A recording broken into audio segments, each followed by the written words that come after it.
Hello, I'm Seeks97 and welcome to another episode of Minecraft Complete Modding Guide. And in this episode I'll be teaching you how to create a multi-textured block. So this is a block where the sides of it will have different textures from other sides. And the files we'll be creating is a mod_score file with all the different declarations which I'll teach you. And a test block file which will have the code needed to tell each side what texture it will take. So let's get started.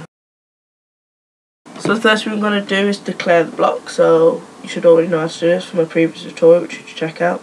But what you do is you type into the mod_score class file public static final block and then name the block, so we'll call it test block equals new, and then we want to create a file which we'll create later called block test block. So it's going to be a new of this file which we'll create brackets, and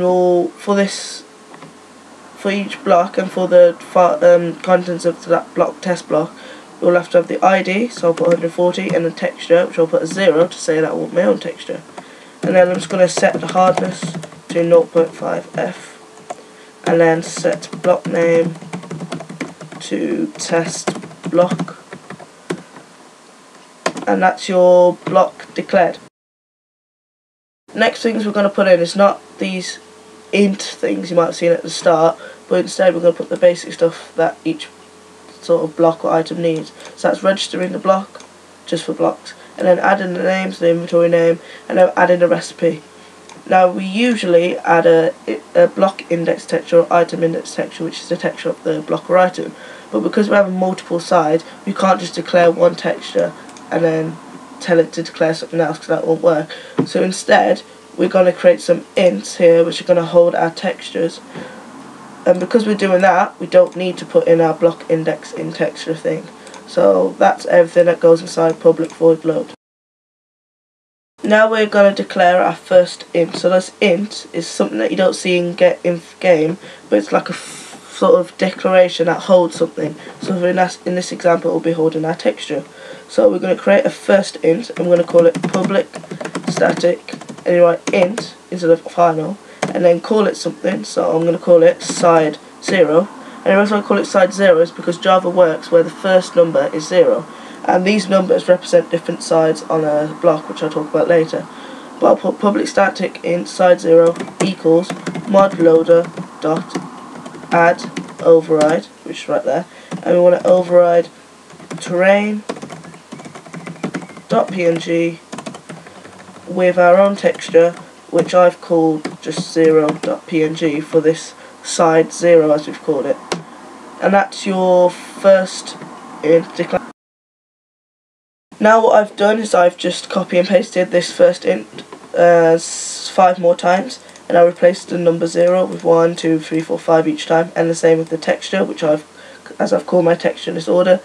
So what each int holds is a texture for different sides. So side 0 holds the texture for side 0 as we call it, and then side 1 for side 1, and so on. And when we get on to creating the block class file, I'll be talking about what these numbers mean. So now I've created our block class file, which I've called block test block as it's called here, and I've just added the thing that you saw at the start, which is where you put public block test block, and then in brackets int I and int j, and then inside that we say what int on int j is. So first we put super, and then an I, and a bracket, and then I, so it's saying that the ID will be I, and then j, we haven't said what it is in here, but because it extends block it's saying that j will be the texture, and we've put that as 0, haven't we, which means that we're not using any texture from terrain.png, but we've used our own, which are declared here. And then we've said a material for it, so I'll put material.ground. So we don't need to include this because we don't include this in this brackets here because it's already been said here. But now we can go on to actually putting the texture onto our block we've declared. So now we're going to tell Minecraft which textures go on which side of our block. Now there are 6 sides in a block, and you'd think that each side would be numbered 1 to 6, but on Java it numbers it 0 to 5, so where the first one would be 0, the second one would be 1, and so on until it gets to 5, which would be the last side. And the 0 in Minecraft, or in these class game files, the 0 is the bottom side of the block, the 1 is the top side of the block, and then 2 to 5 would be the sides. Now I'm not sure about which side's which because the sides are quite confusing in Minecraft, but basically 2 to 5 sides, 1's the top and 0's the bottom. So what we're going to do is say what 0, the bottom's going to be in texture, what 1 is, and so on. So what we're doing is we're creating this method here, which is public int get block texture from side, and then something in brackets which we need. And what we're going to do inside it is say what 0 and 1 of this block is going to be. So the first side we're going to do is the bottom side, so 0. So we're going to write inside the curly brackets if bracket I, so we're saying if this here was replaced, equals, so double equals, by 0, which is saying the bottom side, and then we're going to put another curly bracket, another one. So now we're going to say what this is going to be, what 0, sorry, is going to be, and we're going to return our int we declared in here. Now what we called it was side 0. So we have to refer to the class first, so return mod dot, and it gives us a list of the ints and the block we declared. So we want to use side 0, and then put semicolon obviously. And now this is saying that side 0's texture we put onto the side 0 and get Minecraft, which is the bottom.